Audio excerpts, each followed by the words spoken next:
Assalamualaikum warahmatullahi wabarakatuh. Perkenalkan, nama saya Nova Alfaiza Fitri dari Prodi Teknik Informatika.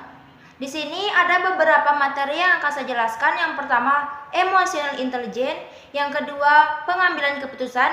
Yang ketiga, negosiasi. Yang keempat, kognitif fleksibel. Dan yang kelima, personal branding.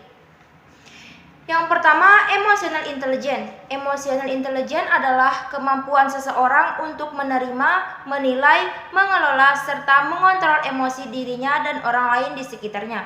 Dalam hal ini, emosi mengacu pada perasaan terhadap informasi akan suatu hubungan. Kecerdasan emosional amatlah penting bagi mahasiswa karena membantu mahasiswa menstabilisasi suasana hati dan keadaan mentalnya untuk produktif dalam kegiatan belajar melalui upaya-upayanya yang nyata. Yang kedua, pengambilan keputusan. Pengambilan keputusan adalah suatu proses pemikiran dalam pemilihan dari beberapa alternatif atau kemungkinan yang paling sesuai dengan nilai atau tujuan individu untuk mendapatkan hasil atau solusi mengenai prediksi ke depan. Langkah-langkah dalam proses pengambilan keputusan. Yang pertama ada ketahui tujuan utamanya. Yang kedua, identifikasi masalah. Yang ketiga, kumpulkan data-data yang diperlukan. Yang keempat, evaluasi alternatif. Dan yang kelima, pengendalian dan penyelarasan keputusan. Selanjutnya ada metode pengambilan keputusan. Yang pertama dengan cara konsensus, yang kedua memberikan perintah, yang ketiga melakukan voting, yang keempat berkonsultasi, dan yang kelima berkolaborasi. Materi yang ketiga yaitu negosiasi.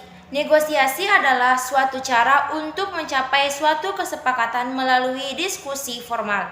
Negosiasi merupakan suatu proses saat dua pihak mencapai perjanjian yang dapat memenuhi kepuasan semua pihak yang berkepentingan dengan elemen-elemen kerjasama dan kompetensi. Selanjutnya ada tahap-tahap negosiasi.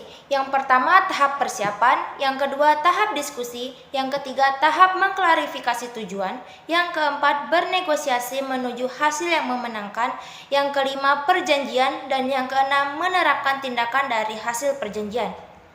Materi yang keempat yaitu fleksibel kognitif. Fleksibel kognitif adalah kemampuan seseorang untuk melepaskan diri dari satu tugas dan merespon yang lain atau memikirkan beberapa konsep sekaligus. Kognitif meliputi beberapa komponen. Yang pertama, pengetahuan atau hafalan atau ingatan. Yang kedua, pemahaman. Yang ketiga, penerapan.